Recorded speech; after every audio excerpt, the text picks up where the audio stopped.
একজন এন্টারপ্রেনারের কাছ থেকে একটা বিরাট সম্মান পেয়েছেন।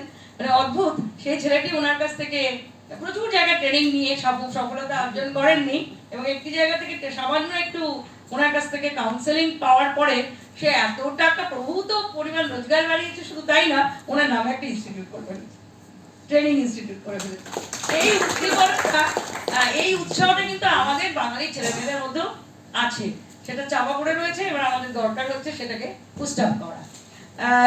এরপরে যিনি আমাদের অতিথি, তিনিও আমাদের, আবার বলবো অতিথি বলি না আমরা, নিজেদেরই লোক, তিনি শ্রী ভাস্কর গাঙ্গুলি, যিনি মানে আমরা ইউনাইটেড ব্যাংক অফ ইন্ডিয়া শব্দটার সাথে বেশি পরিচিত। এখন তো ওনারা পিএনবি হয়ে গেছেন, পাঞ্জাব ন্যাশনাল ব্যাংক।